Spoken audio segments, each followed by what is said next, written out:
मकर संक्रांती निमित्त दरवर्षी नाविन्यपूर्ण देखावा सादर करणाऱ्या परळीतील ज्ञानदा ग्रुपचा यावर्षीचा देखावा हा अतिशय आकर्षक व लक्षवेधी उपक्रम ठरला। ज्ञानदा ग्रुपने सादर केलेल्या मकर संक्रांत हळदी कुंकू समारंभातील अत्यंत दर्जेदार व आकर्षक देखाव्याने परळी शहरातील सर्वांचे लक्ष वेधून घेतले।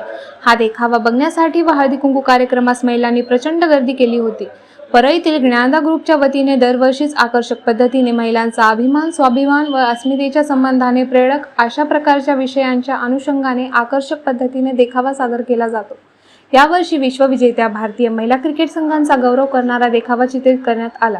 आकर्षक मांडणी व सुरेख सादरीकरणातून साकारलेल्या या थीम मधून चॅम्पियन्स ठरलेल्या महिलांचा एक प्रकारे गौरव मकर संक्रांती हळदी कुंकू कार्यक्रमाच्या माध्यमातून करण्यात आला। हळदी कुंकू कार्यक्रमाला परळी शहरातील महिलांनी मोठ्या संख्येने उपस्थिती लावली। तसेच या वर्षीच्या विषयाची थीम व आकर्षक मांडणीचे सर्वांनी कौतुक केले। यापूर्वी ज्ञानदा ग्रुपने घे भरारी जर्नी ऑफ वुमन सायंटिस्ट या थीमवर आकर्षक देखावा सादर केला होता।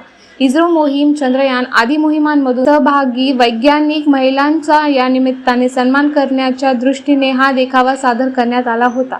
त्यापूर्वी ज्ञानदा ग्रुपच्या वतीने भिडेवाडा साकारण्यात आला होता। अशा पद्धतीने दरवर्षी नवनवीन विषय घेऊन अतिशय दर्जेदार अशा पद्धतीने प्रेरणा देणाऱ्या विषयांचा अनुषंगाने हळदी कुंकू कार्यक्रमातून महिला अस्मितेची जपणूक करण्याचा उपक्रम ज्ञानदा ग्रुपने केलेला आहे। ज्ञानदा ग्रुपच्या सौ रोहिणी सचिन जोशी, सौ मोहिनी अजय जोशी, सौ दर्शना अजय साखरे, सौ मनोरमा स्वप्नील सावजी, सौ अश्विनी निलेश ढवळे, सौ ज्ञानेश्वरी जयराम गोंडे, सौ अनिता संजय वानखेडे, सौ वैभवी प्रशांत जोशी यांनी हा नाविन्यपूर्ण उपक्रम राबवला। एमबी न्यूज साठी मी राधिका शर्मा, परळी वैजनाथ।